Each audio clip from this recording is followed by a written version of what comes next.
Yes, I know you love Australia. I know you want to migrate to Australia, but you don't know how to go about it. Don't worry, I got you. I'm going to show you 4 simple steps.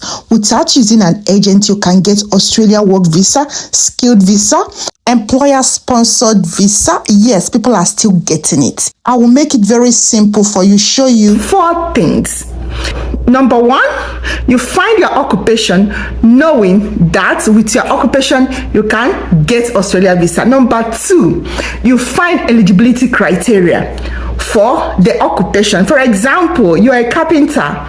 You could, from the occupation list, find out the qualification and experience needed for somebody to call a carpenter in Australia. You will know it today. Number 3, you can actually know the right visa for yourself. Like without using an agent, you'll be able to know the visa that is right for you. From the skill occupation list, are you surprised? No, it's there, okay? And the last part is that you'll be able to do your skill assessment from the same list. All the information you need to migrate to Australia is in that list. Okay, so in this video today, we're going to talk about ways to utilize skill occupation list to get your visa. I will also show you how to do it practically. Okay, if this sounds like something you want to hear, please sit back and let's dig in. Hi everyone, welcome to my channel. My name is Jane and I live in Australia. Welcome. So today I just want to thank you guys, everyone that have been on this channel, the returning subscribers and my new subscribers and the new watchers. Thank you for sticking with me. And if you are new here today, please do subscribe to this beautiful channel, like and share. Thank you for all your likes and share. I do appreciate it. You guys are the bomb. Okay, all right, let's go.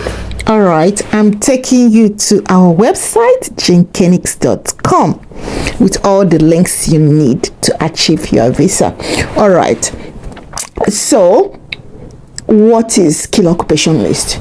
Skill occupation list is the list of all the occupations, the professions that Australia people need to fill up in each immigration year.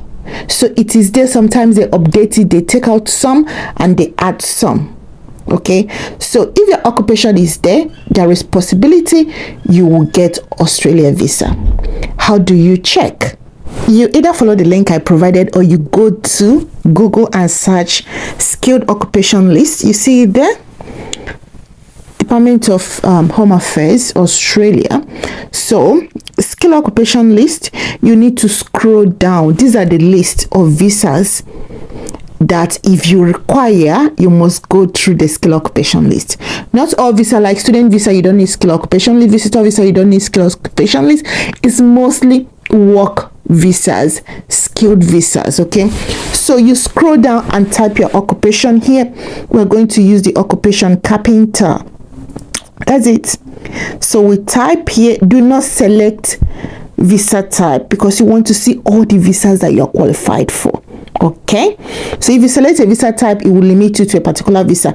So this is it. Okay, this is carpenter and joiner. Okay, there is also carpenter on its own, but this one is carpenter and joiner. I just want to use this to demonstrate. Okay, so this is it. You can type with the name or you type with the ANSCO code. Okay, Australia and New Zealand immigration code. Okay, so that is step 1. You find your occupation. That's it. Now another thing is step 2. So once you find the occupation, you move to step 2. You are checking your eligibility. That's it. You just want to know, okay, I'm a carpenter and joiner.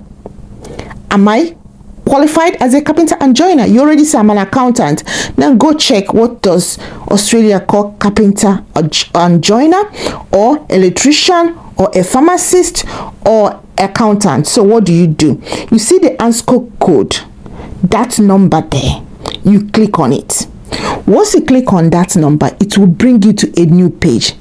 The new page that will explain to you what they mean when they say you are a carpenter and joiner, you are an electrician, you are a doctor, you are a nurse, you are a teacher, you are a crop farmer, you are an agricultural consultant, you're a lecturer. So it's going to explain to you. Then it will give you the skill set, things you're supposed to be part of your job as a carpenter, as whatever you are.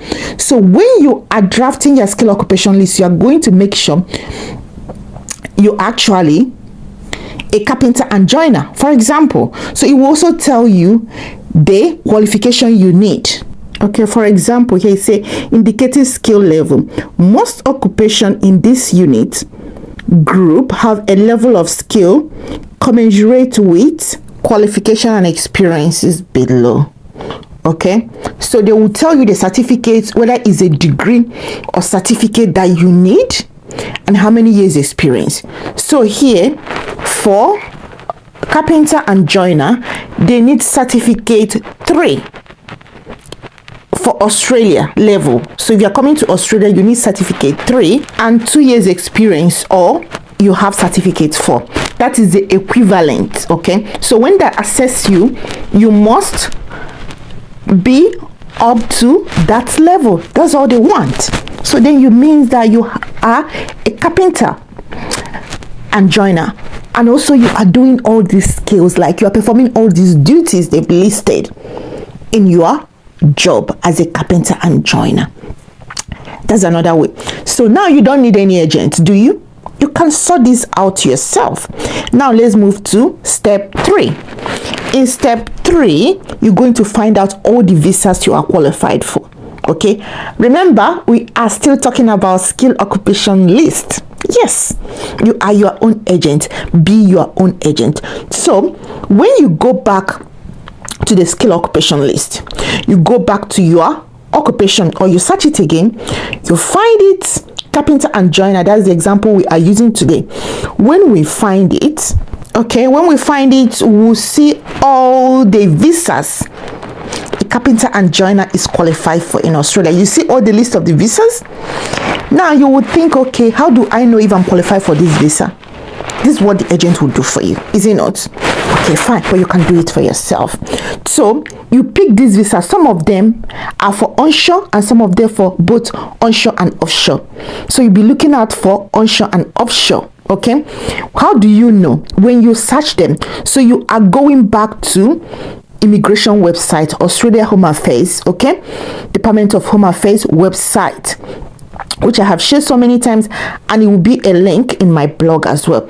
So you go there and see all these visas. You can even search it, Australia, list of visas in Australia. So you look for the Department of Home Affairs. Okay, so you go straight to the visa, or when you're on the home page of Department of Home Affairs, you go through these steps and get to the list of visas. You see that? I show you everything. I think I'm saying a lot. So you find a list of visas, then you find the visa you want. Okay, so the visa I want to use for this example is visa 189. Okay, because it was listed as one of the visas. You click the visa.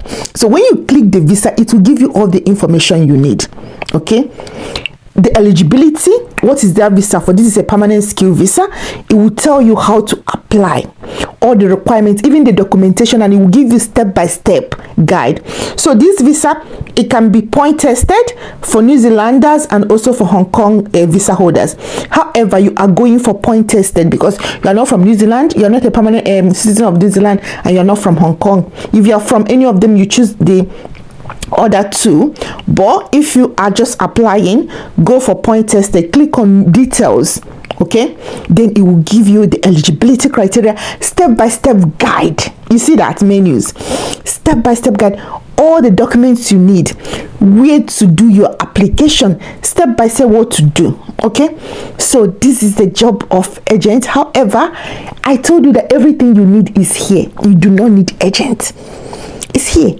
It will guide you step by step. It's even written there, step by step. Step 1, this is what you do. They will even show you a link where to register. Step 2, this is what you do. Step 3, this is what you do, and everything. you come back and thank me when you grab that visa. Okay, so now we go to the last step, which is step 4, where you do your skill assessment. Remember, when you go to step 3, where you find all the visas, now you find the visa you're qualified for, you check, does it require skill assessment? Okay, if it requires skill assessment, that is where you go back to your occupation. Okay, carpenter and joiner, we're going to find the assessing authority for carpenter and joiner. You scroll down and you will see assessing authority. It is TRA. Okay, Trade Recognition Australia. So that name in blue is always the assessing authority. Okay, when you click it, it will give you a website. Click on that website, you go to their page. Okay, when you get to their page, it's simple. This is applicable to all the assessing authorities. Australia, each occupation has different assessing authority. Okay, so for accountant is different, for engineer is different, electrician falls under trade as well. Okay, another popular one is vet assess, skill assessment. Okay, so when you go, they go to their menu and start answering the question they ask you. For example, now they will ask you what is the visa for, blah blah blah. Then when you answer them, they will show you the step, what you are qualified, how you're going to do it. They will have a guide for you. Each skill assessment have a guide where they will tell you how to apply the document they need, how they need it. Some of them will show you a template on how to submit your document. Okay, and they will also show you the amount you're supposed to pay. So when you ask me how much is skill assessment, I don't always answer it because I'll show you how to check your own. They are not standard. Each assessing authority have their own price. Okay, now not all visas that you need to check the skill occupation list. Okay, so the skill occupation list is applicable to skilled visa, work visa, and so on. I've said it in the past. Okay, I've said it when I started. So if your visa belongs to any of this, that is when you check the skill occupation list. I'm going to mention all the visas. All right, the first visa is visa 189. Okay, the second one is 190. Then we have visa 489. We have 491. We have 482, unique skill occupation list. We have 186 visa, visa 187, visa 494, visa 407, and visa 485. So these are the visas that require you to make use of skill occupation list. Now you know how to utilize skill occupation list and shoot for your visa. Why not try? You still waiting for the agents? No, it's not necessary. You can do it yourself. Okay, that brings us to the end of this video. If you haven't subscribed to my channel, please subscribe to my channel. Share, like. Until I see you again in my next video. Thank you. Bye.